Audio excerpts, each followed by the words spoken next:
कोई गलती हुई है तो वो कहेगा जी गलती होगी, मैंने बीड़ी पी ली या कोई देव पूज लिया या कोई अन्य गलती होगी, तो उसका समाधान दिया दाता ने कि आपका कनेक्शन कट गया, इसको पुनः सुचारू करवाइए, शुद्धिकरण मंत्र की करा ले और फिर से शुरू हो जा, आगे गलती ना करना।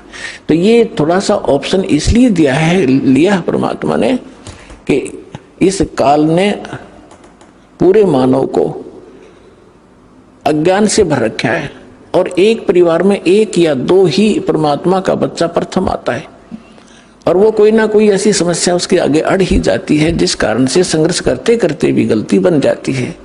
तो फिर उसके लिए बताया जाता दोबारा उपदेश ले और आगे भगवान को याद करके और मर्यादाएं खंड नहीं करना, नहीं तो भक्ति नहीं चलेगी। तो एक दो बार आपको ये ऑप्शन दिया गया है और आप इसको फिर दोबारा ले लीजिए मंत्र, आप फिर स्टार्ट हो जाएंगे।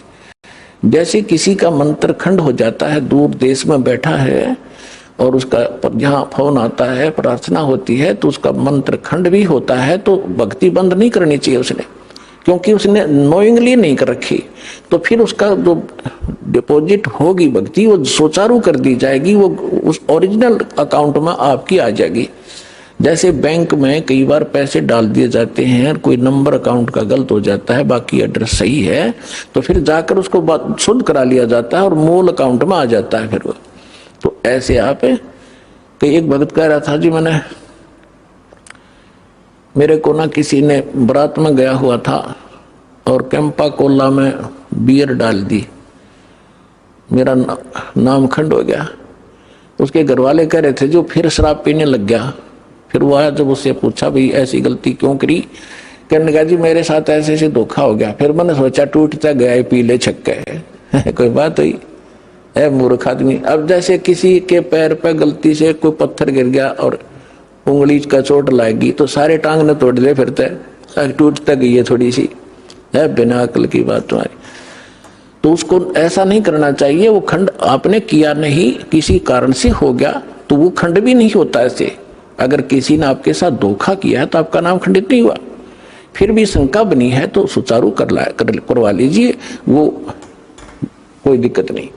और भक्ति नहीं छोड़नी चाहिए, वो करती रहनी चाहिए। किसी भी कारण से खंडित हो भी गया है, साधना करते रहिए, लेकिन इस उद्देश्य से कि फिर माफी मांगूंगा या घर बैठ के करते रहे तो बिल्कुल कभी अकाउंट आपका नहीं जुड़ेगा, सदा के लिए खत्म हो जाएगा। इसलिए ऑप्शन दिया गया कि दोबारा आके सुचारू करवा लीजिए और दीक्षा अपनी फिर से चालू कराइए कनेक्शन।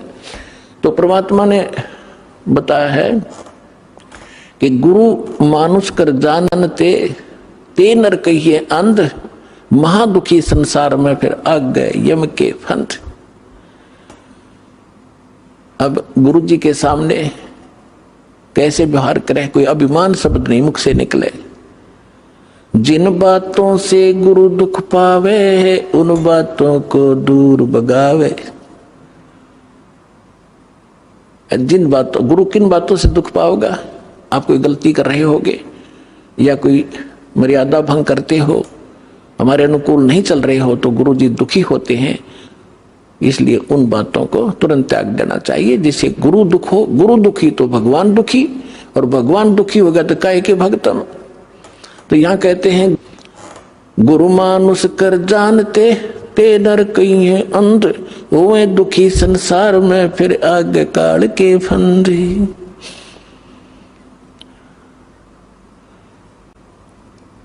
गुरु को पुरुष कर जाने और पूरे गुरु की सेवा ठाने।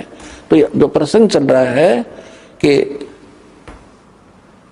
आप जी ने गुरु जी को परमात्मा मानना चाहिए, गुरु जी को एज ए गॉड ट्रीट करना चाहिए। क्योंकि जब आप यहाँ से शरीर छोड़कर जाओगे, जैसे आपको कथा सुनाते हैं कई बार कि अजाजील नाम के एक भगत थे, जैसा उनको गुरु मिला उसने अपने साधना की परिणाम यज्ञ ही किया उसने, और वो वहां जाकर उसकी परीक्षा हुई तो फेल हो गया। तो खाक परीक्षा की, खाक उसने साधना की, सामने लड़का खड़ा कर दिया और उसके वचन का है और भगवान कह रहे हैं परिणाम कर। फिर अपनी औकात नहीं भूला वो, तो तुरंत अगर उसमें सच्चे ढंग से की होती तो वहां अकड़ मिलती ही नहीं, उसमें वो अभिमान ही नहीं मिलता, तुरंत कर देता। अपने बालक को, अपने बच्चे को हम कंधे बैठाते हैं, अपने बेटा बेटी को सिर पर बैठा लेते, ऐसे कंधे बैठा कर उसके दोनों पैर पकड़ लेते, तो वहां क्या दिक्कत थी? उस मूर्ख को बिना ज्ञान के ऐसे मार खाता इंसान।